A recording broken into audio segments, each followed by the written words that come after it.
السلام عليكم. قبل ما نبداو الفيديو تاع نهار اليوم صليو على النبي المصطفى عليه افضل الصلاه والسلام. وصفتنا لنهار اليوم راح نديرو غريبيه الفرشيطه. دوك نروحو على بركه الله للمقادير وطريقه التحضير.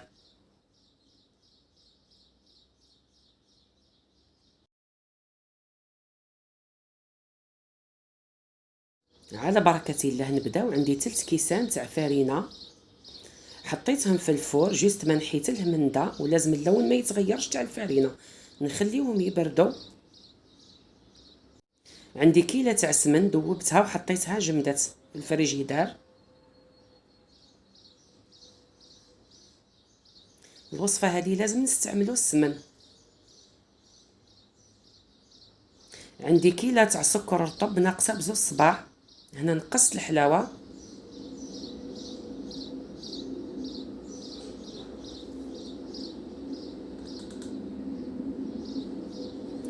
نخلط المكونات هذه كامل مع بعضها حتى يتضاعف الحجم ويولي القوام ابيض وكريمي. كانوا ناس زمان يحطوها في القصعه ويحكوها بيديهم حتى تطلع.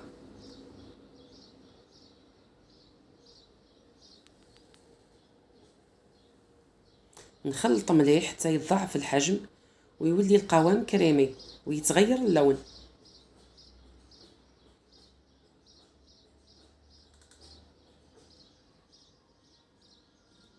انا كي كبرت وحليت عينيا لقيت هذه الوصفه هذه ما تخطيناش كل عيد ولا كل مناسبه، لازم نديرو غريبيه الفرشيطه.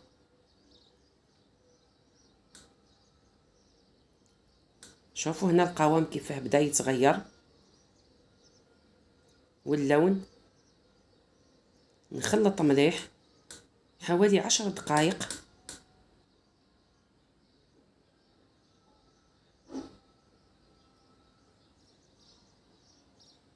هنا ما حبيتش نكوبي، خليت المراحل كامل باش تقدروا تنجحوا فيها. اي واحد يقدر يديرها ويتبع التعليمات اللي نعطيها لكم ينجح فيها.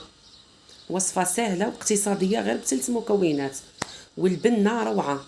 حطيها في الفم الذوب. شوفوا هنايا القوام كيفاه تغير ولا كريمي ويتضاعف الحجم كما قلت لكم. الفرينه ملاحظه، الفرينه هنايا لازم تخليها تبرد، ديريها بقبل وتخليها تبرد.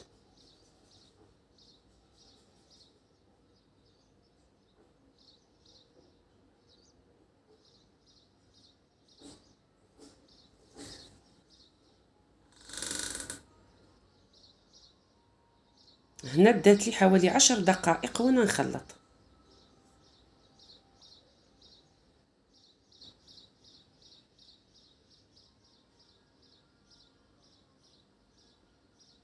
هنا في الشرق ما كانش اللي ما يحبهاش، ولازم تكون حاضره في طاوله العيد ولا المناسبات. شوفوا هنايا بعد ما كملت، شوفوا القوام كيفاه اصبح واللون تغير.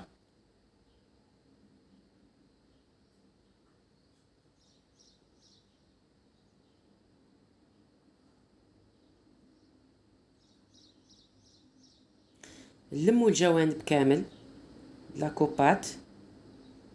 شوفوا زي ما القوام.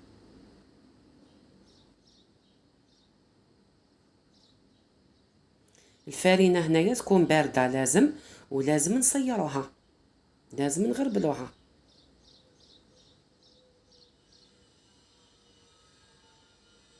باش نحيو الكتل هذيك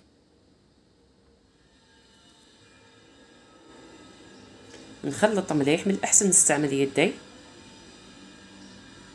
نخلط مليح،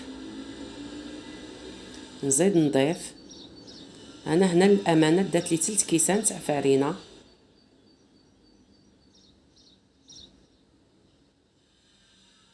ودوك نعطيكم التفاصيل كامل تشوفيها كي تعود، لا كان الغريبيه صالحه ولا غير صالحه.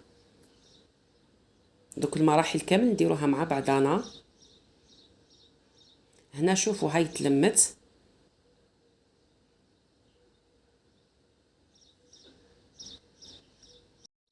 نروحوا للمرحله المواليه. هنا لازمك تخدميها بين يديك، لازم تحكيها كل ما تجي ديري حربوش لازمك تحكيه بين، شوفوا زي ما تحكيه مليح الساعه ديري الحربوش.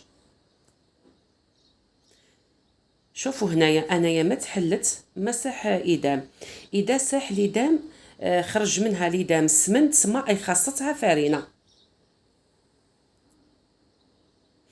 شوفوا هنا واذا ما خرجش مليحه، هنا انا عندي هنا مليحه.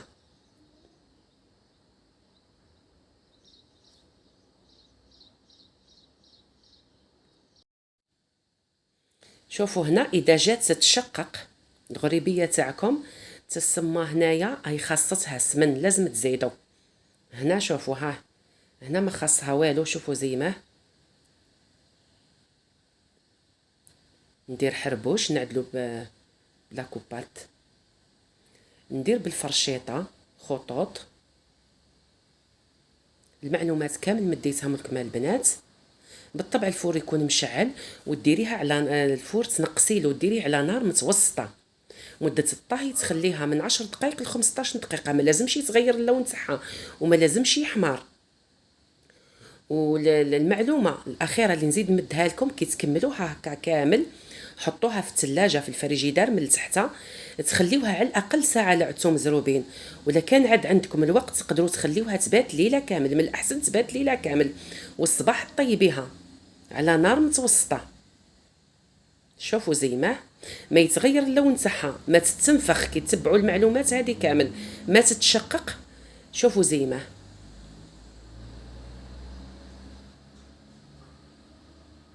نكمل الحربوش كامل بنفس الطريقه. شوفوا هنا ما تحلت ما سحيدام ما تشقت، مديت لكم المعلومات كامله.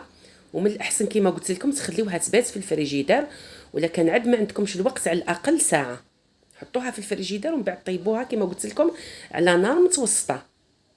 ما تطلبش الوقت بزاف، من 10 دقائق كما قلت لكم ل 15 دقيقه. نقصها كامل. هنا عينك هي ميزانك في القصان، تقدري ديري زوج الصباح حتى ل3 وتقصي. شوفوا زي ما الملاحظه الاخيره البنات اللي نمدها لكم، كي طيبوها خليوها تبرد الساعه ونحيوها من البلاط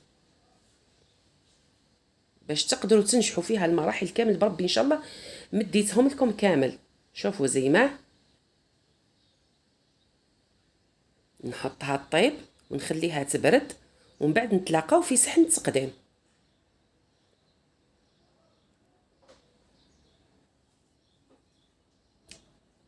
شوفوا هنا هاو اللون بقى هو ما تغيرش. هاي غربيه الفرشيطه واجده البنات في صحن التقديم، نتمنى تجربوها. شوفوا جات تذوب في الفم، ما تنفخت ما تحلت ما تغير اللون تاعها. شوفوا زي ما كي تتبعوا المراحل جات تذوب في الفم. شوفوا زي ما بدكم نقص لكم تشوفوا. نتمنى تجربوها. ولا عجبكم الفيديو هذا تاع نهار اليوم ما تنساوش تبارطاجيوه مع الاهل والاصدقاء وفي مواقع التواصل الاجتماعي ليصل الى عدد كبير من المشاهده. والسلام عليكم ورحمه الله تعالى وبركاته، الى اللقاء في وصفه اخرى.